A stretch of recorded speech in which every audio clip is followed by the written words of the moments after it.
ብዙዎቻችሁ ያያችሁትና ረጅም ጊዜ የወሰደብን ቪዲዮውን ስንሰራ በሲጂአይ እየሰራ ነው።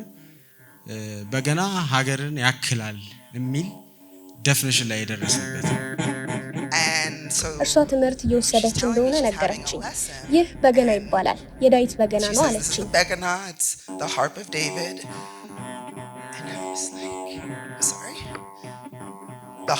እኔም ይቅርታ የዳዊት በገና አልኩኝ።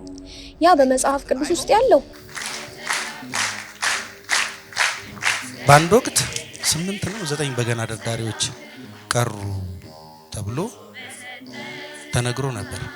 ወደ ሚሊኒያው መግቢያ አካባቢ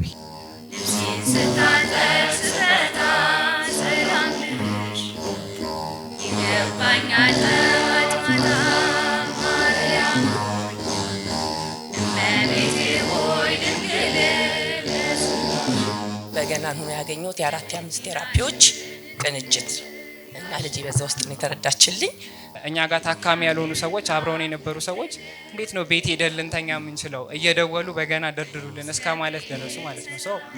በገና ተፈጥሯዊውን ስርዓት ስለሚጠብቅ አሁን ያለንበት ዓለም በጣም እየተቀየረ ስለሆነ ድምጽ በኤአይ የሚሰራበት ዘመን እየመጣ ስለሆነ እንደ በገና አይነት መሳሪያዎች ናቸው ይሄን ተፈጥሯዊ እግዚአብሔር የፈጠረውን ቅኝት ለዓለም የሚያቆዩት።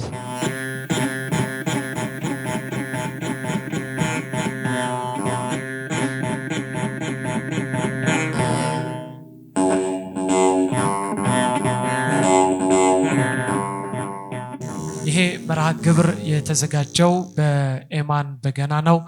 ይሄ መርሃ ግብር ዋነኛ ዓላማው የቤተ ክርስቲያናችን እንቁ የዝማሬ መሳሪያ የሆነን በገናን ከፍ ባለ መንገድ መዘከር ነው። እዚህ ሞያና እዚህ መሳሪያ ላይ እየለፉ ያሉ መምህራነ ቤተ ክርስቲያንን ደግሞም ትውልድና ወጣትን እያስተማሩ የሚገኙ የበገና ትምህርት ቤቶችስ ምን ላይ ነው ያሉት? ይሄንን አስመልክቶ ከተለያዩ የሞያ አጋር አንጻር፣ ከሙዚቃ ባለሙያዎች አንጻር፣ ከሕክምና አንጻር ዛሬ በገናን ከፍ አድርገን የምንዘክርበት ዕለትና ጊዜ ላይ ነው ያለነው። ኤርሚያስ እባላለሁ።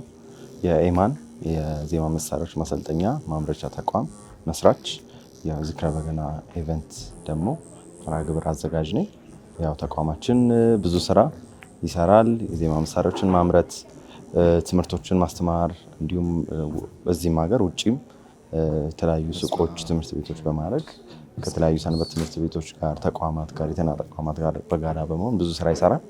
ከዛም ውስጥ ያው የዚህ ኢቨንት የዚህ መርሃ ግብር ዋናው መነሻ የሆነንን አንደኛውን ስራ ለመግለጽ እወዳለሁ። እሱም የበገና ቴራፒ ወይም ደግሞ የበገና ሕክምና የሚለውን ኮንሰፕት የዛሬ 4 ዓመት አካባቢ ግሬስ ከሚባል ነርሲንግ ሆም ጋር እውነት ለመናገር በቃ ጀስት እንሞክረው እስቲ በታሪክ እንሰማዋለን ግን ምን ያመጣል ኢፌክት በሚል ሁላችንም በደንብ ወደ በጥልቅ ሳንገባ እንደ ኤክስፐሪመንት ጀመርነው። ከዛ ታካሚዎች ላይ በጣም ሲግኒፊካንት ለውጥ አይተናል። እንደዛም ብቻ ሳይሆን ሂሊንግ ደግሞ ሰፊ አስፔክት አለው። የተጨነቀ የታመመም መዳን ሂል ማድረግ ያስፈልገዋል። ሂሊንግ በብዙ አይነት ነገር አለ። ያው እሱን ፕሮግራም ላይ ደግሞ በተለያየ እይታ ስለተጠቀሰ ማለት ነው። ስለዚህ ይሄ ተቋም ይሄን ይሰራል። እኔ ደግሞ በስራ አስኪያጅነት እዚህ ተቋም ላይ ያገለግላለሁ። ያው ኤማን በገና መሪ ቃሉ በገናን ከነግርማው የበገናን ማጀስቲክ ሳይድ ክብሩን ግርማውን ለመግለጥ ተቋም ይሰራል። በዚህ ስራና እንቅስቃሴ ውስጥ ዝክረ በገና ተወለደ ማለት ነው።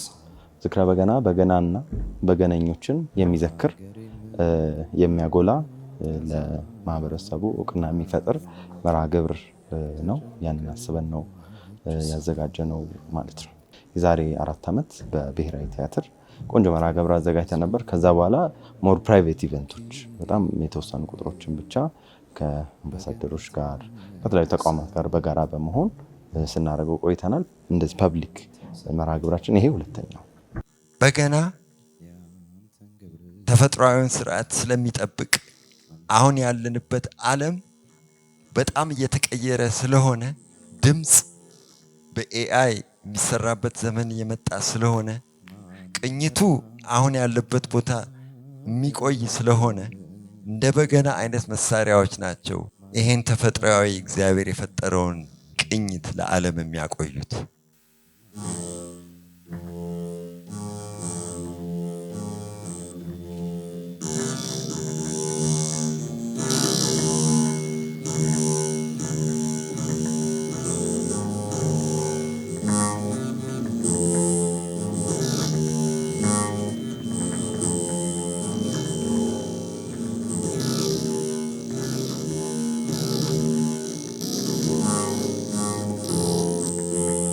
በጣም አጠር ያለች የአንድ ወጣት ታሪክ ነግራችኋለሁ። ከበገና ጋር የተያዘ በገና እንዴት ህይወቱን እንደቀየረ የሰማሁት የሚያስደንቀኝ ሁልጊዜም ከልጅነቴ ጀምሮ ስሰማው የነበረውን ነገር ነው የምነግራችሁ። የዛሬ 7 ዓመት አካባቢ የ8ኛ ክፍል ተማሪ ያለ የሚማርበት ሰንበት ቤት ውስጥ አንዲት ሴት በገና ይዛ ትመጣለች። ፈርስት ታይም ነው በገና እዛ ክፍለ ሀገር ነው ቦታው የመጣው። ለመጀመሪያ ጊዜ ነው በገናን ያዩት እነዛ ልጆች። በጣም ተገረሙ፣ በጣም ተደነቁ። የመማር ፍላጎታቸው በጣም ጨመረ። ግን ያንን በገና ይዘው የመጣችው ይዛ ስለተመለሰች አፎርድ ማድረግ ይቻላል የሚልም ሀሳብ ስላልነበራቸው ከጓደኛው ጋር ተስፋ ቆርጠው ክራርን መሞከር ይጀምራሉ። እንደ በገናም ቢሆን ኢማጂን እያደረግነው እንማር ነበር ሀሳባቸው። ለበገና የነበራቸው ፍቅር በጣም ከፍተኛ ስለነበር እግዚአብሔር ፈቅዶና ወዶ ደግሞ ወደ ሰንበት ቤት አንዲት የ5 ኪሎ ግቢ ተማሪ ለ9 ወር በገና ሰልጥና በገና ገዝታ ትመጣለች። ያ በጣም ታሪክ ቀያሪ ነበር። ክራሩን ወዲያው ትተው ክራር እንግዲህ ካላችሁ ይቅርታ አድርጉልኝ፣ ክራሩን ትተው ወዲያው ወደ በገናው ይሄዳሉ። ሰርፍ ለርነር ናቸው እነዚህ ሁለት ጓደኛሞች። በገና በደንብ ደርድረው ሳይጨርሱ አንድ ቦታ ላይ በገና እንዲደረደሩ ይጋበዛሉ፣ መዝሙር እንዲዘምሩ። ያ አሁን የምነግራችሁ ወጣት ለመጀመሪያ ጊዜ ነው በገና የሚያቀርበው። በጣም ከናንተ በላይ በጣም ብዙ ሰዎች ነበሩ። በአንድ ዩኒቨርሲቲ ግቢ ጉባኤ መርሃ ግብር ላይ ተገኝቶ ለመጀመሪያ ጊዜ አንድ ዝማሬ ያቀርባሉና ከዛ በኋላ ለበገና ያላቸው ፍቅር እየጨመረ በሰንበታቸውም በገና ለምን አናስተምርም የሚል ሐሳብ መጣ። ሰንበት ቤቱን ጨቅጭቀው አንድ በገና አስገዙ። ከዛ 3 በገና ያላቸው እዛው ሀገር ውስጥ የተደበቁ ሰዎች ነበሩ። 3ቱንም ለምነው ወደ ሰንበት ቤቱ እንዲያመጡ አረጉ። አንደኛው ጓደኛው ትንሽ ሻል ያለ ስልክ ነበረው። ስልኩን ሸጦ አንድ በገና ገዛ። በ5 በገናዎች እዛ ሰንበት ቤት ላይ በገና ማስተማር ጀመሩ እነዚህ ልጆች። እና ይሄ ወጣት የመጀመሪያዎችን ባች ተማሪዎች እንግዲህ መማሪያን ያረጋቸው እንደነገረኝ ከሆነ በደንብ ስላልተማረ እነሱ ለማስተማር በየቀኑ እያነበበ ይመጣል። በየቀኑ እየደረደረ ማታ ራሱን እያስተማረ ነው እየሄደ እነሱን የሚያስተምረው። 8ኛ ክፍል ካለፈ በኋላ 9ኛ ክፍል ሲገባ የሃይስኩል ተማሪ ያለ የጧት ተማሪ ሲሆን የጧትና የማታ ፈረቃ ያው እንዳልኳቸው 5 በገና ነው። በጣም ብዙ ተማሪ ነው ያለው። ስለማይደርስ ተራ በተራ ያቀባብሏቸው ነው የሚያስተምሯቸው እና የጧትና የማታ ፈረቃ ከፈፍሏቸው። ልጁ የሃይስኩል ተማሪ ነው። በሌሊት 12 ሰዓት ይሄዳል ከነ ዩኒፎርሙ ያስተምራቸዋል። ትምህርት ቤት ይገባል። ከሰዓት መጥቶ ከዋለ በኋላ የማታን ፈረቃ ያስተምራቸዋል። የከሰዓት ተማሪ ሲሆን መክሰሱን ሳይበላ ዩኒፎርሙ ሳይቀይር ወደ ቤተክርስቲያን ይሄድ ያስተምራቸዋል። እንዲህ ያሉ 5 ባቾችን አስመረቁና በጣም ከሚገርመኝ ንግግሩ አንፃር ሲያስተምር የመጀመሪያ የሚላቸው ነገር ካስተዋለው ነገር አንፃር የሚመዘገበው በገና መደርደር የሚፈልገው እናንተ ልክ እንደምታውቁት በገና በጣም የሚያጓጓ ብንለምደው ደስ የሚል ብንደረድረው በጣም ደስ የሚያሰኝ ነገር ነው። በጣም ብዙ ሰው መንገድ ላይ ይዘነው ስንሄድ ወይ ሲያየ 3 ኪያ እንዲያስመታኝ ምናምን የሚል ሰው በጣም ብዙ ነው። መልመድ ፈልጋለሁ የሚለው በጣም ብዙ ነው። በዛው ልክ እዛ ሰንበት ቤት ውስጥ የሚመዘገቡት ተማሪዎችን በጣም ብዙ ናቸው። ግን ከ70% ከተመዘገበ ተማሪ ውስጥ ሁሌ የሚመረቀው 10 ነው። እና ይሄ ነገር ባስተዋለ ቁጥር የመጀመሪያዎቹን ተማሪዎች ሲመጡ የሚነግራቸው ነገር በገና ደርዳሪነት የራሱ የሆነ ፎርሙላ አለው ይላቸዋል። በገና ደርዳሪነት ፍላጎት ፕላስ የእግዚአብሔር ምርጫ እዚህ ቃል ውስጥ በገና ደርዳሪነት ነው። ስለዚህ ስለፈለግን ብቻ የምናደርገው ነገር በጣም ፓሽኔት ስለሆነን ብቻ አይደለም። በእርግጠኝነት ጀመራቸው ያቆረጣቸው ሰዎች አጠፉ። ጣትን በጣም ያስቸግራል፣ ውሃ ይቋጠራል፣ በጣም ፔን አለው። በነገራችን ላይ ማስተማር ራሱ ፔን አለው። መታገስ በጣም ብዙ ነገር አለው እና የመጀመሪያዎቹ ትምህርቶች ክፍል ላይ በጣም ኤክሳይትድ እንድትሆኑ እንድትጓጉለት ያደርጋቸዋል። ልክ የጣት ማፍታቻ የሚባለው ክፍል ላይ ስትደርሱ ግን እመኑኝ ተስፋ ትቆርጣላችሁ። ስለዚህ የራሱ የሆነ ፐርሰናሊቲ ይጠይቃል፣ በጣም ፍቅር ይጠይቃል። ይሄ ነገሮች ሁሉ የበገና የትምህርትን ክፍል ተያይዞ በጣም የሚገርማችሁ የክርስትናን መንገድ የሚያሳይ ነው። ብዙ ተስፋ ያልቆረጡ ሰዎች እንዳይቆርጡ ያደረጋቸው ሰዎች ሳይኮሎጂካሊ በጣም የታከሙ ሰዎች እንደሰማችሁት ማለት ነው። ልጁም ሲነግረኝ እነዛ ከተማሩት 5 ባቾች አብዛኞቹ ንስሐ የሚገቡ ስጋው ደሙን የሚቀበሉ ከእግዚአብሔር ጋር በጣም ቅርብ የሆኑ ከሰዎች ጋር ኮሚኒኬሽን በጣም ዝቅተኛ የነበሩ ደግሞ ያሻሻሉ ሰዎች ብቻ ብዙ ነገር የቀየሩ ሰዎች ነበሩ። ይሄ ተማሪ ከነበረበት ክፍለ ሀገር ወጥቶ አዲስ አበባ ይገባል፣ ከበገና ይርቃል። በጣም የሚገርማችሁ በጣም ማይግሪን ይታመማል፣ ራሱን ያመዋል እና ሁል ጊዜ እየገባ ተማሪዎቹ ከመምጣታቸው በፊት የበገና ክፍል ውስጥ ገብቶ ይደረድራል። ያ ማይግሪን ቶሎ ነው የሚለቀው። ያለባችሁ ሰዎች እንግዲህ ህመሙን ታውቁታላችሁ። እና ሁል ጊዜ ጓደኛው ያስተውለዋል። ሁል ጊዜ ቤተክርስቲያን ስትገባ የማየው ፊትና በገና ክፍል ገብተህ ስትወጣ ያለው ፊት በጣም ዲፈረንስ አለው ይላል። እና ያንን በጣም እንዴት ኢፌክት እንዳለው ፊዚካሊ ማለት ፊዚካሊ ራስ ምታተን የሚያህል ነገር እስኪያሽ ድረስ ማለት ነው ንዝረቱ ማለት ነውና ያንን ነገር ያየ መጣ፣ ወደ እግዚአብሔር ቀረበ። ከምንም ነገር በላይ በዛ ጊዜ ካጫወተኝ ውስጥ በሃይ ስኩል ትምህርት ባለበት ጊዜ 11ኛ 12ኛ ክፍል በጣም ከባድ የሆነ ነገር ይገጥመዋል። ተስፋ ይቆርጣል። ግን ታውቃላችሁ ተስፋ መቁረጥ ከእግዚአብሔር ያርቃል። በኃጢአት መውደቅ፣ በሱስ መያዝ ወይም ደግሞ በእንደዚህ በሪሌሽንሺፕ ጉዳዮች መሰበር በየትኛው እንደሆነ አላውቅም።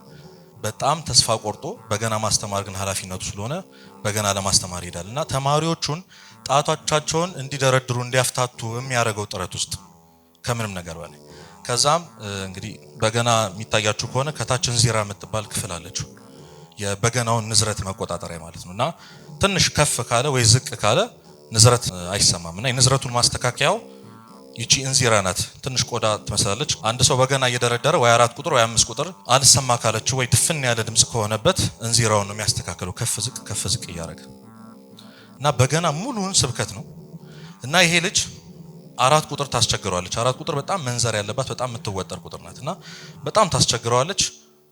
ቢለው ቢሰራው ከፍ ቢያደርገው ዝቅ ቢያደርገው ከፍ ዝቅ ያስቸግረዋል። መጨረሻ ላይ የሚፈልገውን አይነት ንዝረት ይሰማል።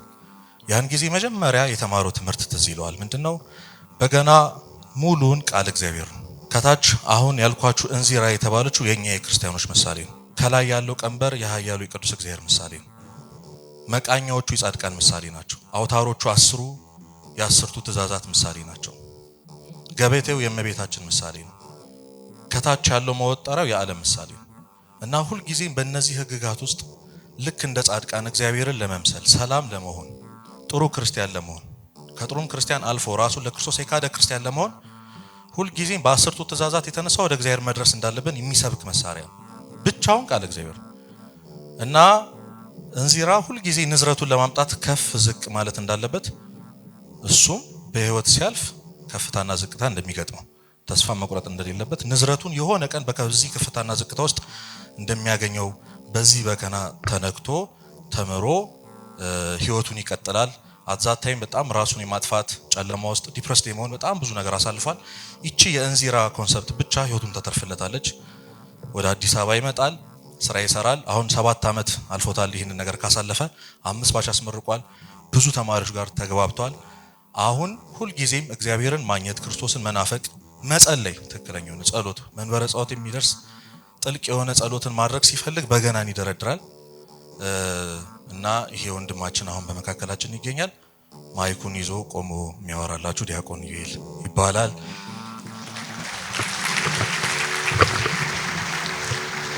እንዳልኳችሁ ከበገና በፊት የነበረው ዩኤል እና ከበገና በኋላ ያለው ዩኤል በጣም ዲፈረንስ አላችሁ።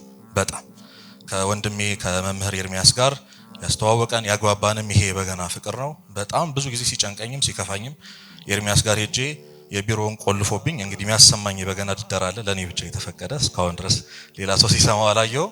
ይከፍትልኛል። በጣም ነው የምፈወሰው። እውነተኛ የሆነ የህይወት ምስክር ነኝ እኔ ለበገና ለመቆሜ። በጣም ብዙ ወጣቶች አሁን ስፒሪቹዋል ህይወታቸው ላይ ስትራግል ሲያደርጉ ያማክሩኛል። ምን ላድርግ ይሉኛል። ንስሐ ግቡ፣ የክርስቶስ ስጋና ደም ተቀበሉ ካልኩ በኋላ የመጨረሻው ሪኮመንድ ማድረጋቸው ነገር ደግሞ በገና ተማሩ እና የበገና አምላክ የሆነው ቅዱስ እግዚአብሔር የተመሰገነ ይሁን። በገናን የሰጠን አምላክ የተመሰገነ ይሁን። አታውቂ ነፍሴ አታስጨንቂኝ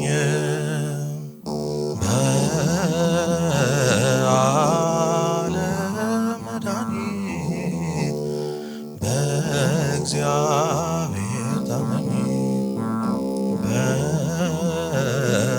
በዓለም መድኃኒት በእግዚአብሔር ታመኚ።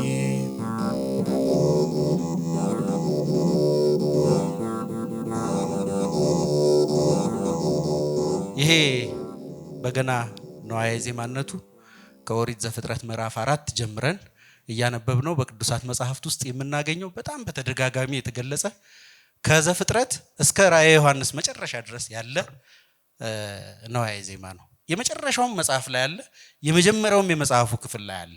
በመካከል ስንት ጊዜ እንደሚጠቀስ ታዩታላችሁ።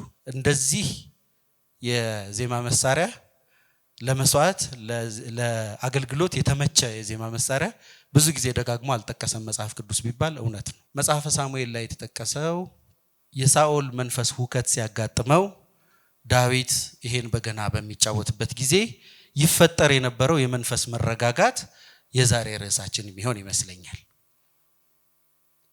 እንዴት ያን ነገር ሊያመጣ ቻለ? ከፍተኛ የመንፈስ ሁከት ነው የሚገጥመው። እንዲህ ያለ ነገር እስከ ዛሬም ድረስ አለ። የአእምሮ ጠበብት የአእምሮ ሊቃውንት ብዙ ስም ይሰጡታል። ብዙ አይነት የአእምሮ መታወክ የሰው ልጅ ያጋጥመዋል።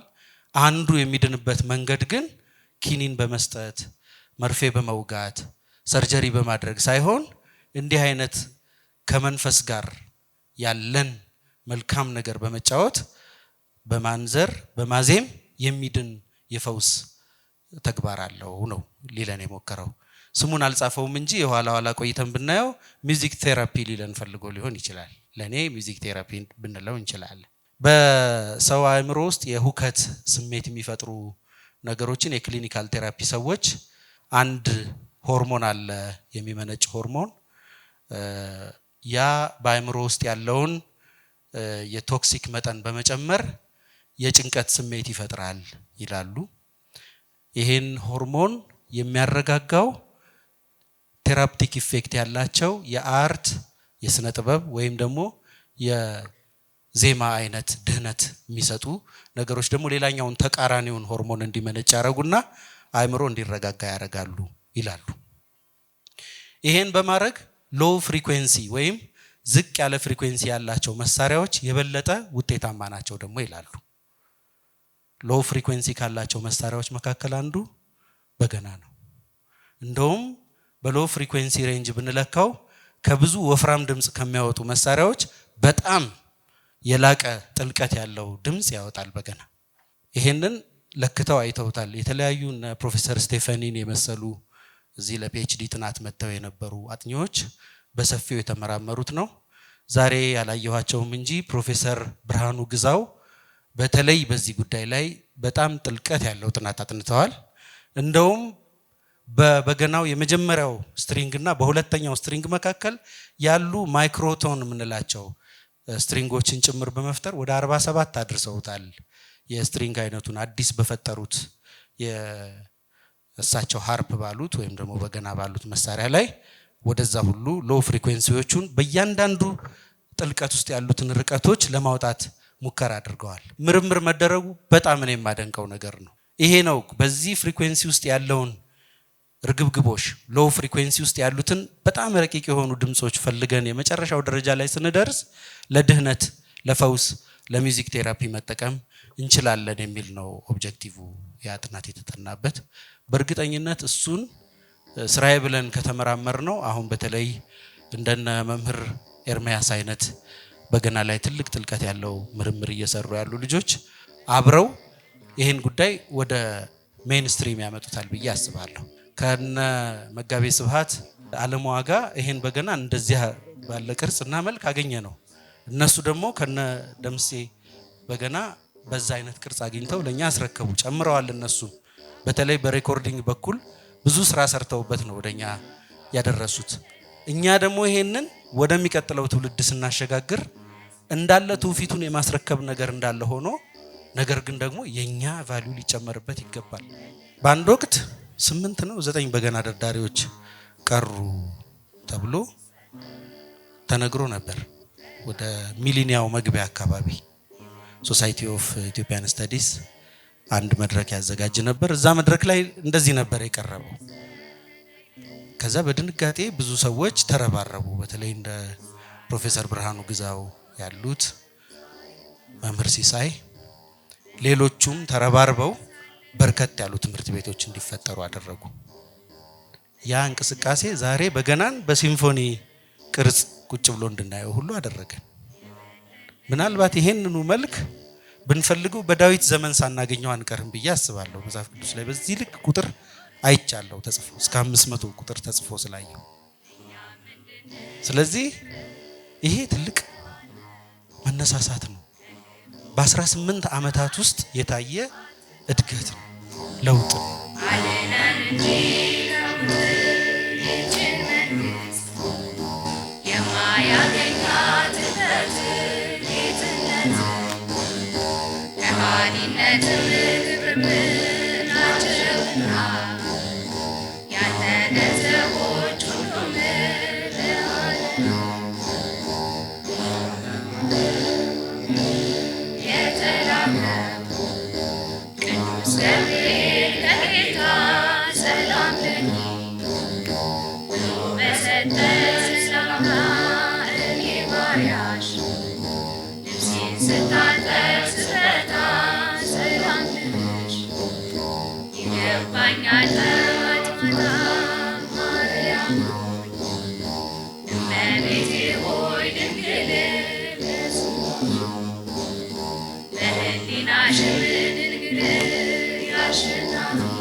በገና ቤተሰቦች እኔ ንግግር በጣም እፈራለሁ። የበገናን ኢፌክት ዛሬ ነው እንግዲህ የምታዩት። ዋካ አድርጌ መምጣቴ በራሱ ምን ያህል እንዳረጋጋኝ ነው የሚያሳየው። የኔ ታሪክ በበገና የተነካው በልጄ ምክንያት ነው። ልጄ የንግግር መዘግየት ወይም ዲሌ ነበራትና በዛ ጉዳይ ላይ ብዙ ቴራፒዎችን ኤክስፕሎር አረጋለሁ፣ ሪሰርች አረጋለሁ፣ ብዙ ሰው አማክራለሁ እና በዛ ሁኔታ ላይ አብሮ አደጌን ሳማክራት እንዲሁም የአብሮ አደጌ ልጅ አስተማሪ አለ። እሷ በገና ስትደረድር ያብሳላት አክስት ነኝ። እሷ በገና ስትደረድር አይና በጣም ኢምፕረስድ ሆንና ሚውዚክ ቴራፒ ደግሞ በመፈለግ ላይ ስለነበርኩኝ እህቴን ሳማክራት እስቲ በገና አስገቢያት ትለኛለች። እሷ ሰጀስት ያደረገችኝ በገና ከምኖርበት በጣም ይርቅ ስለነበረ ሪሰርች ማድረግ ጀመርኩ። ሳረግ ያው ኤርሚያስን አገኘሁት መደም። ከዛ በኋላ ነው ስለ በገና የተነካሁት። ልጄን ትማርልኛለች ትችል ይሆን አትችል ይሆን የሚለው ፍራቻ ነበረኝ። ኤርሚያስ ጋር ግን ሲሄድ ስለ ልጅሽ ንገሪኝ ያለኝ መጀመሪያ ስትወለድ ጀምሮ ስለነበረው ንገሪኝና ስለመማሯ በኋላ እናስብበታለን አልከኝ። ከዛ አወራሁት ለ30 ደቂቃ ያህል ከወለቷ ጀምሮ። ልጄን ውጭ ሀገር ነው የወለድኳት። በጤናውም በሕክምናው ዘርፍ ነኝ ያለሁት። እኔ ላገዛት የምችለው ሁኔታ ስላልነበረ በዛ ሁኔታ ውስጥ ነው እንግዲህ ተገናኘ ነው ማለት ነው። ስለ ልጅ አማከርኩት። ይዘሻት ነው የተባልኩት። ይዣት ሄድኩ ኤማን በገና ትምህርት ቤት። እንደን ልጄ አሁን በስነ ስርዓት ቁጭ ብላ በገና ትደረድራለች። ረጅም ርቀት ነበረ፣ ብዙ ለፍተዋል። እኔ ግን ያው ዘመናዊ የሚባል ሰው ነኝና በሕክምና ውስጥም ሪሰርች ሳረግ የነበረው እንደነገርኳችሁ ያው ዘመናዊ ሚውዚክ ቴራፒ ነው። ከዛ ግን በገናው ለካ ብዙ ነገር አብሮ የያዘ ነው። ፋይን ሞተርስ አላቅም በአማርኛ ምን እንደሚባል። ይሄ በእጇ የምትደረድረው ፋይን ሞተርሷን ኢምፕሩቭ ያደርጋል። በገናውን እየደረደረች ስታየው አይ ሃንድ ኮኦርዲኔሽኗን ኢምፕሩቭ ያደርጋል። ከዛ ደግሞ አርቲኩሌት ማድረግ ትጀምራለች። በገናን ሆኖ ያገኘሁት የ4-5 ቴራፒዎች ቅንጅት እና ልጄ በዛ ውስጥ ነው የተረዳችልኝ። በጣም ኢምፕሩቭመንት አላት። ሺ ሶ ካልም። እስካሁን ይሄን ሁሉ ፕሮግራም ከትልቅ ሰው እኩል ቁጭ ብላ እያየች ነው፣ እዛ ጋር እያየች ነው። በጣም ጎበዝ ናት። ረጅም ሰዓት ነው ለኛ ራሱ አድካሚ ነው እና ቁጭ ብላ እያየች ነው፣ እያጨበጨበች ነው እና በጣም ብዙ ኢምፕሩቭመንት አላት። ለምታውቁት ጓደኞቻችሁ፣ ዘመዶቻችሁ ወይ በቤት ደግሞ እንደኔ በችግር የተጎበኛችሁ ሰዎች ካላችሁ ልጆቻችሁን በገና ብታስጀምሩ የ4-5 ቴራፒ ቁርኝት ከስፒሪቹዋል ቴራፒነቱ በተጨማሪ እንዳልኳችሁ 4-5 ቴራፒዎችን አንድ ላይ የያዘ ነውና ይሄንን ጥቅም ተጠቀሙ ለማለት ነው። ከሁሉም ቴራፒ በስፖርቱም በሁሉም ነገር አግዛታለሁ፣ በትምህርቱም በስፒቹም። ይሄ ግን ሲሪየስሊ ምን ይዞ ቴራፒ ነው። ኢምፕሩቭመንት እያየንበት ነው። በጣም ደስተኛ ነኝ። ኤርሚ ቴንክ ዩ። የግል አስተማሪዋ ብሩክ በጣም አመሰግናለሁ ስለ ትግስት። ጎልደት ተማሪ ናት፣ ኤማን ውስጥ ንግስት ናት። እንደ ንግስት ስለተንከባከባችሁልኝ በጣም አመሰግናለሁ። ይሄን ነው የምለው። እንኳን ለአይምሮ ጭንቀት ይቅርና ለስጋ በሽታችን ኢትዮጵያ ውስጥ ያለው የሕክምና ጉዳይ እንዴት ነው? ጥንት የግል ሆስፒታሎች ምን ያህል በጣም ውድ ናቸው። ካርድ ለማውጣት ስንሄድ በካርድ ዋጋ ምክንያት ብቻ የነበረንን በሽታ ረስተን ስለ ብሩ ከፍተኝነት የምናስብባቸው ጣቢያዎች ውስጥ ስንት ናቸው? ስለዚህ እግዚአብሔር ለኢትዮጵያ በገናን መድኃኒት አድርጎ ሰጥቷል።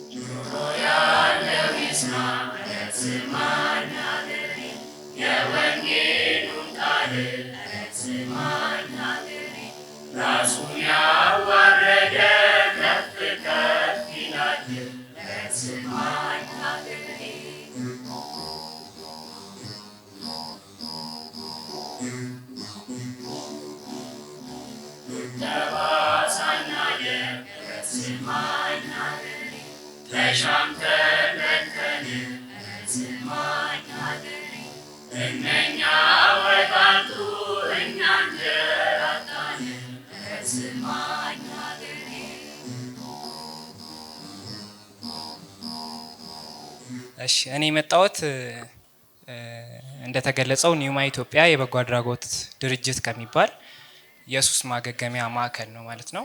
ለምን እዚህ መገኘት አስፈለገ? ምን እየሰራን ነው? በገናስ ለኛ ምን እያገለገለን ነው? ከኤማን በገና ጋስ ምን አይነት ስራዎችን እየሰራን ነው የሚለውን ኒውማን በመወከል ነው ማለት ነው። በሚገርም ሁኔታ የተነሱበትም አላማ በገና ያክማል የሚል ነውና እኛም ለአንድ አመት በገናን ተጠቅመን የተለያዩ ሰዎች እንዲታከሙ ካለባቸው ከሱስና ተያያዥ ከሆኑ የስነ አእምሮ ችግሮች እንዲወጡ እግዚአብሔር በረዳን መልኩ እየሞከርን ነው ማለት ነው። ኒውማ ኢትዮጵያ ምንድነው? ምን ይሰራል ስንል ኒውማ ኢትዮጵያ የበጎ አድራጎት ድርጅት ከ3 አመት በፊት የተቋቋመ የበጎ አድራጎት ድርጅት ነው። የሚሰራቸው ስራዎች ሳይንሳዊና መንፈሳዊ የሆኑ የሕክምና መንገዶችን አንድ ላይ በማዋደድ ሰዎች ካለባቸው የሱስ ችግር እንዲወጡ ይረዳል ማለት ነው። ሱስ ስንል እንግዲህ የባህሪ ሱስም ሊኖር ይችላል፣ ሰብስታንስ አዲክሽን የምንለውም ወይም ደግሞ ከእጽ ጋር የተያያዘ ሱስም ሊሆን ይችላል ማለት ነው። ሶ በዛ ሁኔታ ውስጥ ሰዎች ከ3 ወር እስከ 6 ወር ማዕከል ውስጥ በመግባት ህክምና ይደረግላቸዋል። እንደነገርኳችሁ መንፈሳዊና ሳይንሳዊውን ህክምናዎች በማዋሃድ ማለት ነው። ዳታም ኮሌክት ለማድረግ እንደሞከር ነው ባዮሎጂካሊ በገና ለምን ይጠቅማል ስንል የተወሰኑ ሰዎችን ለተከታታይ ሳምንታት በገና ከመደርደሩ በፊት ከተደረደረ በኋላ የደም ግፊታቸውን፣ የልብ ምታቸውን፣ የኦክሲጅን እና የስሊፕ ፓተርናቸውን ለማጥናት ሞከርን። እንዴት ነው በገና ከመደርደሩ በፊት ከተደረደረስ በኋላ የሚለውን ስንመለከት በገና እጅግ ጠቃሚ ሆኖ አግኝተነዋል ማለት ነው። እንደውም ከ2 ወር በፊት ደብረ ሊባኖስ የጻድቁ አባታችን የአቡነ ተክለ ሃይማኖት ገዳም ሄደን ነበርና አዳራሽ ውስጥ ነበር የምንተኛው። መሽቶ ሁሉም ሰው እንቅልፉን ከመተኛቱ በፊት በገና ይደረደር ነበርና ጠዋት ሲነሱ ጥሩ እንቅልፍ አገኘው የሚሉ ዊትነሶችን ማየት ጀመርን ማለት ነው። ኢቭን የእኛ ጋር ታካሚ ያልሆኑ ሰዎች አብረውን የነበሩ ሰዎች እንዴት ነው ቤት ሄደን ልንተኛ የምንችለው እየደወሉ በገና ደርድሩልን እስከ ማለት ደረሱ ማለት ነው። ሶ ይሄ ነገር ባዮሎጂካሊም ብዙ ጥቅም እንዳለው የተለያዩ ሌሎች ኦብዘርቬሽኖችንም አድርገን ለማየት ሞክረናል። ባለፈው ከመምህር ሲሳይ ጋር ተገናኝተን ነበርና ይህን ጥያቄ ስጠይቃቸው ስለ በገና ምን ነበር ያሉኝ? አንጋረ ፈላስፋ ላይ በገና 4ቱን ባህሪያተ ስጋ በሚደረደሩበት ሰዓት ላይ ለ3ቱ ባህሪያተ ነፍስ ያስገዛል የሚል ነገር አንጋረ ፈላስፋ ላይ አባቶቻችን ጽፈውት እናገኛለን ማለት ነው። ሶ እንዴት ነው በገናን አለመጠቀም የምንችለው ታዲያ? በመንፈሳዊ መልኩ ይህንን ያህል የሚረዳ ከሆነ ከሰዎች ጋር አብሮ መደርደር መገናኘቱ ምናምን ብዙ ጥቅም ይኖረዋል ማለት ነው። እንግዲህ ከኤማን በገና ጋር የሚያገናኘን ይሄው ነው ማለት ነው። እነሱ በሳምንት 3 ቀን እኛ ጋር በመገኘት በገናን ይደረድሩልናል ማለት ነው። በዚሁ አጋጣሚ እናመሰግናለን ማለት እንፈልጋለን።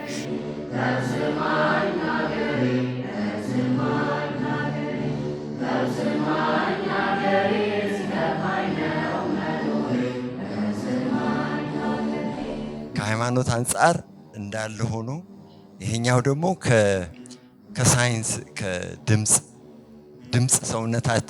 ሰውነታችን የተወቀረበት ሳይንስ አለ ራሱን የቻለ። ይሄ እንግዲህ እንደ ቁሳዊ ነገር ነው፣ የሚለካ ነገር ነው ማለቴ ነው። ስለዚህ ስለሱ ነው የማወራው። እኔ እንግዲህ ሙዚቀኛ ነኝ። በእግዚአብሔር አምናለሁ። ሙዚቀኛ ነኝ። ሙዚቀኛም ሆኜ የምሰራው በፒያኖ ነው። በፒያኖ በምሰራ ሰዓት የፒያኖ ድምፅ ንዝረት የራሱ የሆነ ድባብ የራሱ የሆነ ሰው ላይ የሚያደርገው ነገሮች አሉት። የፒያኖ የጊታር ራሱን የቻለ ቤተሰብ አለው። የራሱን የቻለ አገር አለው። ይሄ ሙዚቃ የኔ የምሰራበት ማለት ነው። እሱ ውስጥ ገብቼ ጥናት በማደርግ ሰዓት ከበገና ጋር አብሮ ሊሄድ ይችላል ወይ ብዬ የተቀዳ ነገር ጋር ስፈትሸው የለም፣ አብረው አይደሉም። አብረው አይደሉም ብለው የሚባለው በቅኝት ብቻ አይደለም፣ ይሄም ውስጡ ባለው ባህሪ ምክንያት ነው። ስለዚህ አሁን እንግዲህ በገና ለምንድን ነው መጠበቅ ያለበት ወደሚለው እኔን የወሰደኝ ማለት ነው። ተፈጥሯዊ ሙዚቃ እንደዚህ ነው። ደማችን የሚንቀሳቀስበት፣ ልብ ትርታችን የሚንቀሳቀስበት፣ ዓለም የተወቀረችበት፣ የዓለም ልብ ትርታ የተለካበት 7.8 ሄርትዝ ለክተውታል። እና ብዙ ነገር ፍሪኩዌንሲ ያለ ሄርትዝ ማለት ንዝረት ድግግሞሽ ማለት ነው። ልብ ትርታችን ያለው አንድ ንዝረት ድግግሞሽ ላይ ነው። 60 ንዝረት ድግግሞሽ 60 ቢፒኤም ይባላል። 60 ጊዜ በደቂቃ ይመታል ልባችን። በሱ ነው የሚለካው። ሄርትዝ የሚባለው እሱ ነው በቃ። እና በሳይንስ በቋንቋ ምናምን ትልቅ ካበድና በጣም የሰፋ ነገር ይመስለናል። አይደለም። በጣም በቀላሉ የሚገኝ ነገር ነው። ይሄ ንዝረት ድግግሞሽ ነው።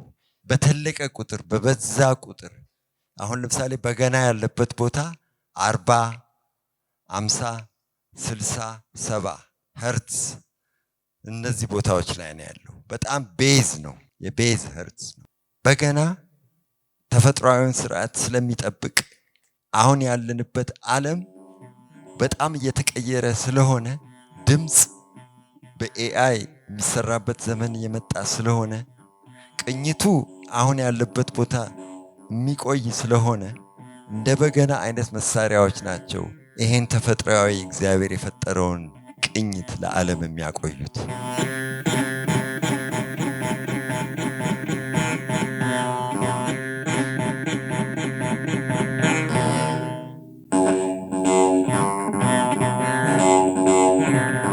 እኔና ኤርሚ የተገናኘ ነው። አይ ቲንክ ኤክስፒሪየንስን ባወራ ነው ትንሽ የሚሻለው። የሰው ዘመኑ የሚለውን የበገና መዝሙር ለመስራት ነበር። ብርቧክስ ሪከርድስ የሚባል አንድ ሪከርድ ሌብል አለን እኛ። እሱ ሞሮፍ የኢትዮጵያ ሙዚቃ ላይ የሚሰራ ሪከርድ ሌብል ነው። ኤርሚና ኪራ ሪከርድ ያደርጋሉ እዛ በገና። እሱን ለመስራት ነው የተገናኘ ነው። በጣም የሚያስገርመኝ ነገር እንግዲህ ከሰማሁት በኋላ ምንድነው ኤግዛክትሊ መቅረጽ ያለብን የሚለው ነገር was very challenging። በጣም ግጥሙን ኢንተርፕሬት ማድረግ በጣም ስቴሪዮታይፒክ እና የተለመደ ነገር። ስለዚህ ደጋግሞ በመስማት ውስጥ በጣም ያስገረመኝ በገናው ነበር። ስለዚህ ለምን በገናውን ዲፋይን ማድረግ ወይም ደግሞ በገና ስለ በገና እኔ የሚሰማኝን ነገር ለምን ለመስራት አንሞክርም ወደሚል ሐሳብ መጣውና አኬ አሁን እዚህ አንዱ ኢንስፓይሬሽን የነበረው ከሱ ጋር አንድ ፊልም ባህር ዳር እንሰራ ነበርና ባህር ዳር ስቴዲየም ያኔ እየተሰራ ነበር ገና። ስቴዲየሙ ስር ቆሜ እንደዚህ ሳየው በጣም ሂውጅ ነው። አይ ሚን በጣም ትንጥ ነኝ እኔ ከስቴዲየሙ ግዝፈት እና በጣም የሚያስደነግጥ አይነት። አይ ቲንክ ከዛ በፊት እንደዛ አይነት ግዙፍ ነገር አይቻላቅም መሰለኝና በጣም ትልቅ ነው። ምንድነው በዚህ መጠን በጣም አሳነሰኝ ነገሩ። ስለሱ ሳወራው ቤተክርስቲያን ልጅ ነው እሱ። ላሊበላ ደግሞ ብትሄድ የሰው ልጅ በጣም ትልቅ እንደሆነ ደግሞ ታያለህ። እንደዚህ ዝቅ ለምታየው እሱ ወደ ላይ የሚያይ ደግሞ ቤተክርስቲያን አለ ይለኛልና ስለ ሳይዝ ማሰብ ጀመርኩ ማለት ነው። ከዛ ጊዜ በኋላ ብዙዎቻችሁ ያያችሁትና ረጅም ጊዜ የወሰደብን ቪዲዮውን ስንሰራ በሲጂአይ እየሰራ ነው። በገና ሀገርን ያክላል የሚል ዴፊኒሽን ላይ የደረስንበት ነው። ከዛ ግን ይሄን እንዴት ኢንተርፕሬት እናርገው ወይም ደግሞ ይሄን እንዴት ወደ ቪዥዋል እናምጣው? ሁለተኛው ጸሎት ነው ሞስትሊ መሰማቸው ነገሮች ስለዚህ ሰማይና ምድርን ማገናኘት የሚል ሐሳብ አለው ስለዚህ በጣም ሂውጅ አሁን ቅድም ስለ ሳይዝ ያወራዋችሁ ሐሳብ ተመልሶ ይመጣል ማለት ነው በጣም ትልቅ ሲታይ የሚያስደነግጥ አይነት በገና ስለመስራት አእምሮ ውስጥ መጣ ማለት ነው ሶሱ ሪፈረንስ የነበረው ይሄ የንግድ ባንኩ ቢልዲንግ ነበር ሶ የንግድ ባንኩን ቢልዲንግ በድሮን ሾት አደረግንና ሶ የንግድ ባንኩ ቢልዲንግ የበገናውን አንድ መቃኛ እንዲያክል ሶ በገናው እጅግ ገዝፎ ከተማው ላይ እንዲቆም ማሳየት ነበር which is ከፀሐይ አለ ምድር አለ ሁለቱን ያገናኛል ከዛ ደግሞ ሀገር ያክላል ሲታይ ከተማውን ስታዩት ከተማው ውስጥ ሁሉም ነገር ትንሽ ነው በገናው ግን በጣም ትልቅ ነው የሚል ሐሳብ ላይ ደረስን ማለት ነው so that was the በአጠቃላይ የቪዲዮ ኢንስፓይሬሽን እና እኔም እየቆየ ስለ በገና የሚሰማኝ ነገር እንደዛ እየሆነ መጣ ማለት ነው so የግዝፈት ወይም ደግሞ ሀገር ማከል የሚለው ሐሳብ ከዛ የመነጨ ነው ይሄን ነው ምለው በጣም አመሰግናለሁ thank you እነዚህ ጉዳዮች በጥናት መደገፍ አለባቸው አዎ እነዚህ ጉዳዮች በምርምር መደገፍ አለባቸው አዎ ስለዚህ እንደዚህ አይነት የበገና ማስተማሪያ ትምህርት ቤቶች ከማስተማርም ብቻ ድርደራውን ከማሳየት ቁጥር ከማሳየት በተጨማሪ ጥናታዊ ጽሁፎች ላይም እያተኮሩ ይገኛሉ ኤማን በገና ጥናታዊ ጽሁፍን በተለይ ጀርመን ሀገር ከሚገኝ አንድ ዩኒቨርሲቲ እንዲሁም ደግሞ በሀገራችን ካለ ከጎንደር ዩኒቨርሲቲ ጋር በጋራ በገናና ሕክምና እንዲሁም ደግሞ የበገናን ሌላኛውን ፓርት እያጠና ይገኛል ማህበሩን ወይም ደግሞ ይሄንን ተቋም እግዚአብሔር ያስፈጽምልን እሱም ብቻ ደግሞ አይደለም ብዙ ከውጭ የመጡ ሰዎች ከፊት ለፊታችሁ ታያላችሁ እነዚህ ሁሉ ከኛ ጋር እኩል ቁጭ ብለው እየታደሙ ያሉት በአንድም በሌላ መልኩ ይሄ በገና ተቻርጓቸው ነው ነክቷቸው ነው አንዳንዶቹ ቁጭ ብለው ተምረውታል አንዳንዶቹ ሳያውቁ ክርስቲያን ሆነውበታል ከዚህ ዝማሬ በኋላ አንድ ሴትን ወደዚህ ጋብዛለሁ እግዚአብሔር አምላካችን ከሁላችንም ጋር ይሁንልን ያደርግልን ይቅርታ ይቅር ኃጢአታችንን ሁሉ ያድነን አንቺ ተማጽነናለን የመንፈስ ቅዱስ ሥርዓት አይገባ እሳት ለዘፈን መምታት የማወደሻ ጸሎት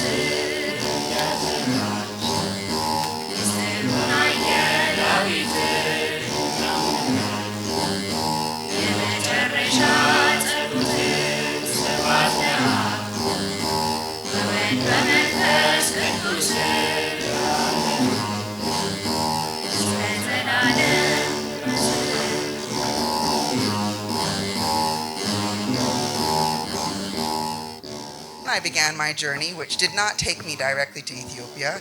I had to bounce my way up the east coast of Africa first, Rwanda, Tanzania, Kenya. And the thing is, those countries have all been colonized. So that the colonial frequency is there. It doesn't matter. Any colonial country, there is a different frequency than what exists here in Ethiopia. ጉዞዬን የጀመርኩት በቀጥታ ከኢትዮጵያ አልነበረም በመጀመሪያ በምስራቅ አፍሪካ በኩል ማለፍ ነበረብኝ ሩዋንዳ ታንዛኒያ ከዚያም ኬንያ ዋናው ነገር ግን እነዚህ ሀገራት በሙሉ በቅኝ ተገዝተው ነበር ስለዚህ የቅኝ ግዛት ተጽዕኖ በዚህ አለ ማንኛውም በቅኝ ግዛት ስር የነበረ ሀገር ከኢትዮጵያ የተለየ ድባብና ስሜት አለው ለዚህ ነው የአድዋን ድል ማንሳት የፈለኩት ይህ ጉዳይ ለኔ በጣም ጥልቅ ስሜት የሚሰጥ ነው ምክንያቱም በጦርነት ስታሸንፍ ቋንቋህን ታስከብራለህ ባህልና ወግህንም ታውቃለህ ምግብህ ታሪኮችህ ያለፈው ማንነትህ ሁሉ ያንተ ነው you lose your culture you lose your identity ከሺህ ዓመታት በፊት ስለነበሩትና ካንተ ጋር ስለሚገናኙት ወገኖች መናገር ትችላለህ ነገር ግን ስትሸነፍና ድል ሲርቅህ ቋንቋህን ባህልህና ማንነትህን ታጣለህ የኢኮኖሚው ስርዓትም የሚሰራው በዚህ መንገድ ነው Okay, so this is the context in which I am now entering Ethiopia. I arrived in Ethiopia in 2022 and I was shook because everyone looked like me. And I had never been in a place አንተን ሁሉ ጊዜ ተገዥ አድርጎ ለማቆየት ይጥራል። ምንም ዋጋ እንደሌለህ እንዲሰማህም ያደርግሃል። የክብርና የዋጋ መጥፋት ሲኖር ደግሞ አንድ ሰው የማትረባ ነህ ቢልህ እንኳን ታምነዋለህ። እንግዲህ ወደ ኢትዮጵያ የገባሁት በዚህ ስሜት ውስጥ ሆኜ ነበር። The network that I was connected with were able to help facilitate that process.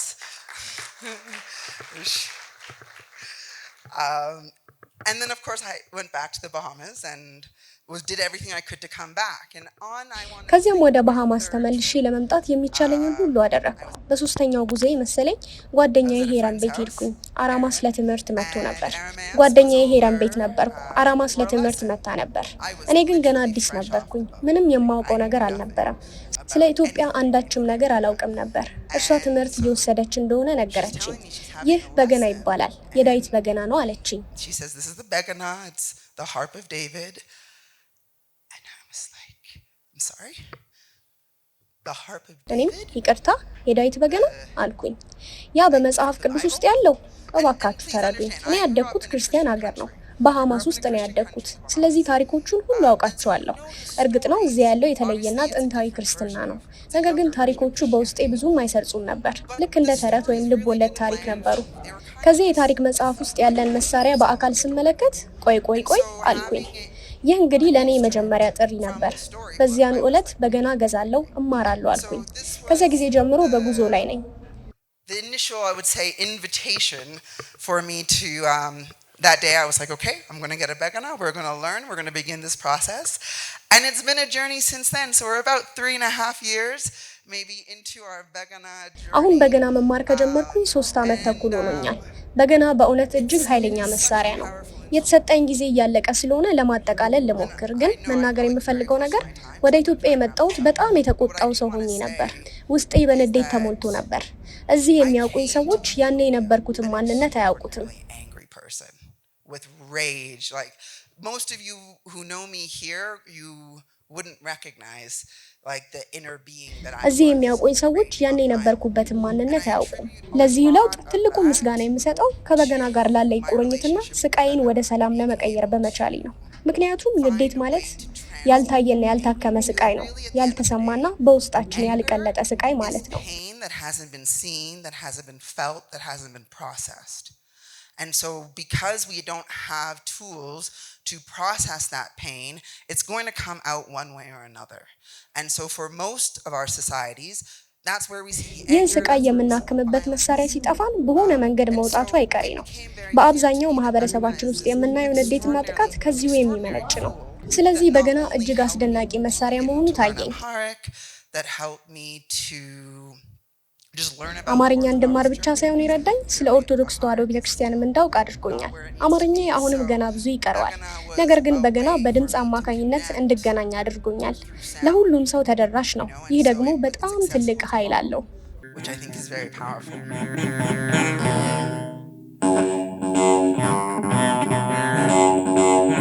ከዚህ በመቀጠል መምህር ኤርሚያስን የማን በገና መስራች ወደዚህ ጋብዛለሁ። ኤማን በገና ይሄንን መርሃ ግብር አስመልክቶ እስቲ ሞራል ስጡልን ለወንድማችን። በልዩነት በክብር ማክበር የሚፈልገው አንድ ሰው አለ። እንግዲህ እውቅና መስጠት ይገባል። ነገም ስለራሳችን ስለማናውቅ ጭምር ማለት ነው። ብዙ ደቀ መዛሙርትን አፍርተዋል። እሳቸው በመካከላችን ይገኛሉ። ግን እንደሚፈለገው መጠን እውቅና ሲሰጣቸው አላየንም።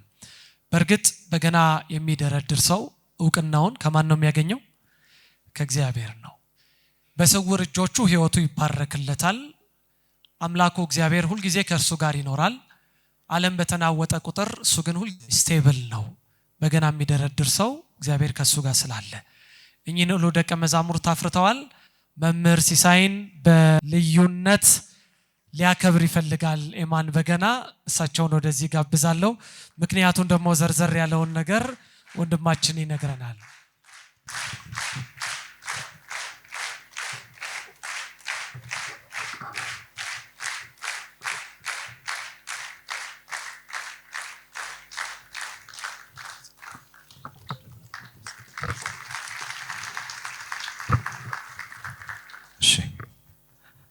አምላከ ቅዱስ ዳዊት የተመሰገነ ይሁን።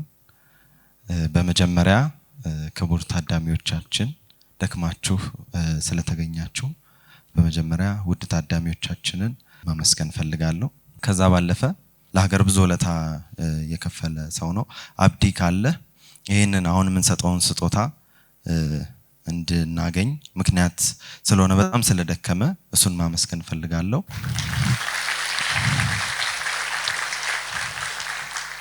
ሁለት ሽልማቶች ነው ያዘጋጀ ነው። የመጀመሪያው እንግዲህ በጣም በብዙ ድካም በጣም የቆየ በጣም ሬር የሆነ ኒሻን እጅግ በጣም የድሮ ከነጃናሆይ ጀምሮ እጅግ በጣም ከተከበሩ ቤተሰቦች ሲወርድ የመጣ ኒሻን ነው። ስለዚህ ለመምህር ሲሳይ እሱን ስጦታ መስጠት ፈልጋለሁ።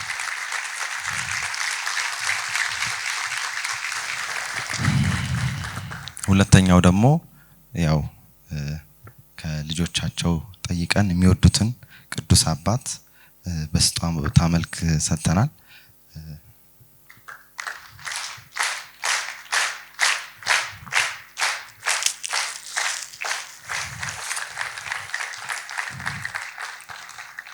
ይህንን ስጦታ ለማዘጋጀት ስናስብ ብዙ አባቶች አእምሯችን ላይ መጥተዋል፣ ተመላልሰዋል። ነገር ግን በገና አሁን ያለበት ደረጃ እንዲደርስ በጣም ትልቅ አስተዋጽኦ ያደረጉ ታላቅ አባት ናቸው። መንገድ ጠራጊ ናቸው ለኛ እንደ ልጅ አቅርበውም ደግሞ ብዙ ነገር ስለሚነግሩኝ ህመማቸው ድካማቸው ያው ፍሬ አፍርቶ እናንተን የመሰለ ውብ በገነኞች እንዲያዩ ሆነዋልና የቅዱስ ዳዊት አምላክ እንግዲህ የሚወዱት አምላክ ከዚህም በላይ ደግሞ ከፍ ያለውን ክብር ያሳዩት። እንወዶታለን፣ ኑሩልን ማለት የሚፈልጉት ነገር ካለ መላከ ተክለ ሃይማኖት የተመሰገነ ይሁን። እንግዲህ ጻድቁ አቡነ ተክለ ሃይማኖት መነሻዬ ናቸው። ማይ ተርኒንግ ፖይንት ህይወቴ በአጋጣሚና በድንገት የሆነ ነገር ምንም የለም እግዚአብሔር በዓላማ እንደሚሰራ አውቃለሁ፣ አምናለሁም። በተለይ እናንተ ወጣቶች በእናንተ ፊት ለዚህ ምስክርነት በመቆሜ እግዚአብሔርን አመሰግናለሁ። በህይወታችሁ ምንም በአጋጣሚና በድንገት የሚደረግ ምንም ነገር የለም። ተንኮልም ከሆነ በሴራ ነው። ህይወታችሁ እየተበላሸም ያለው በሴራ ነው። እግዚአብሔር ግን ያን ሁሉ ሴራ ያፈርሳል። ጻድቁ አቡነ ተክለ ሃይማኖት ደግሞ ለኢትዮጵያ የተሰጡ የሰይጣንን አሰራር የተንኮልን አሰራር የሚሰብሩ በእውነት ሰው ወዳጅ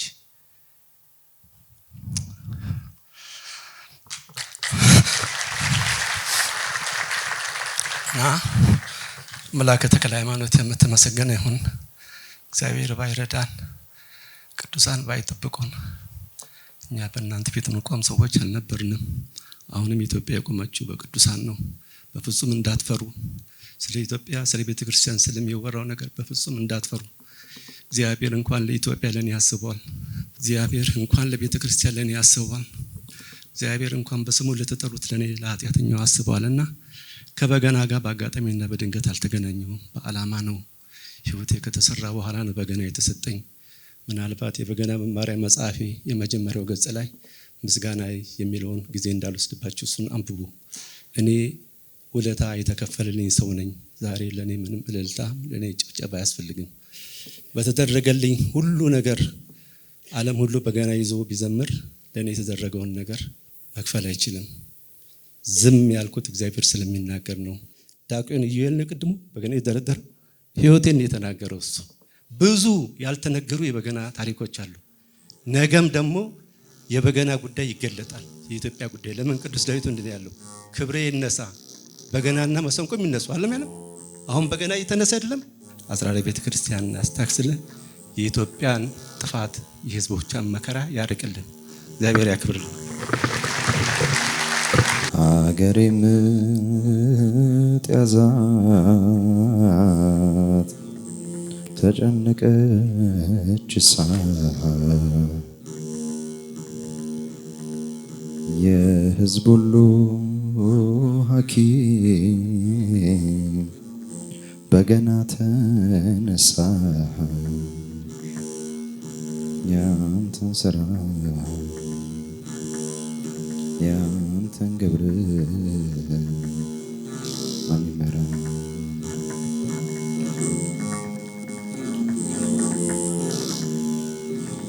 በገና ለኔ መንገድ ወደ እግዚአብሔር ወደ መንፈሳዊ ነገር የሚደረግ ጉዞ ነው። በእርምጃ በጉዞ ብዙ ነገር ትመለከታለህ። እግዚአብሔር ደግሞ ባሳየን በገለጠልን በረዳን መልኩ ደግሞ ያው ለኔ ግን በገና መንገድ ነው። በመንገዴ ውስጥ ደግሞ አክሞኛል። በመንገዴ ውስጥ እግዚአብሔርን እንዳመሰግን ረድቶኛል። ስለዚህ በገና ለኔ መንገድ ነው።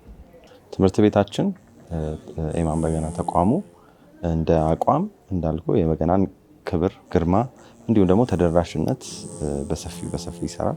ሂሊንጉንም ጨምሮ ማለት ነው። እንደኔ ደግሞ እንደ አንድ በገነኛ ሪሰርቾች ማድረግ ኤክስፐሪመንቶች ማድረግ ያው የዴይ ቱ ዴይ እንቅስቃሴ በገናው ላይ ስለሆነ የሙሉ ጊዜ ተሳትፎዬ ይሄንን ነገር እናደርጋለንና ምናልባት አዲስ ነገር ከሰማይ በታች የለም እውነት ለመናገር። ነገር ግን የበገናውን ቴራፒ የሚደረጉትን አሁን አፕካሚንግ ፊልሙን ሁለተኛ አልበሜ ሁሉም አሁን ስናወራ የነበሩትን ነገሮች ደግሞ ምክንያታቸውን የሚያስረግጥልን ነው ብዬ አስባለሁ። ያው በሊደር ይቆየንና ደግሞ እናንተም ትመጣላችሁ ቆንጆ ፕሮግራሞች መራገሮች ያዘጋጀን ያው ሁሉም ቢያዋዩት ወደ ባዶ ይቀራል ይላሉ አባቶቻችን። ቀስ በቀስ ደግሞ የምንመካከር ነው ይሆናል። ያው እኛ ተቋማችንን ለማስፋት ብዙ እንቅስቃሴዎች እያደረግን ነው። በቅርቡ ዱባይ አንድ ብራንች ተከፍቷል። በጣም በሚያስገርም ሁኔታ በየቤቶቻቸው በገና ዲሊቨር ተደርጎ ተቃኝቶም ብሎ እንዲደርሳቸው ያው በፊት ከነበረው ነገር ለማቅለል ለበገና ተገልጋዮች ደግሞ ቀላል መንገድ ይሆናል ማለት ነው። ከዛም ባለፈ ግን በተለያዩ ዓለም ሀገራት ላይ የተለያዩ መርሃ ግብሮች እያዘጋጀን ነው። በቅርብ ጊዜ ደግሞ እሱን አናውንስ የምናደርግ ይሆናል እና በተቻለ መጠን በገናን ተደራሽ ለማድረግ እየሞከርን ነው። ዝክረ በገና እንግዲህ የተለያየ በተለይ አሁኑ በገና ያክማል ነው መሪ ቃሉ እንደየመርሃ ግብሩ ሊቀያየር ቢችልም የተለያዩ ታላላቅ ኢትዮጵያ ላይ ያሉ ባለሙያዎች ታላላቅ ሰዎች የበገናን የእያንዳንዳቸውን ፐርስፔክቲቭ ተናግረዋል። ይሄ ደግሞ ሁሉም ሰው ብዙ አይነት ሰው ተገኝቷል። ከትልልቅ የመንግስት ባለስልጣናት ጀምሮ እስከ ትልልቅ የሃይማኖት አባቶች የተገኙበት መርሃ ግብር ነው። ከተለያዩ ዓለም ሀገራት ኢቭን እንግዶች እንደሰማችሁት መተው ታድመዋል እና ሁሉም እንደየሙያው ያለበት ጥሪ ሪሌት ያደርግበታል ብዬ አስባለሁ። በተለይ ደግሞ ሕክምናው ሂሊንጉን ሁላችንም ያስፈልገናል ብዬ አስባለሁ እና ሁላችንም ያው በገና ያክማል ማለት ትፈልጋለህ።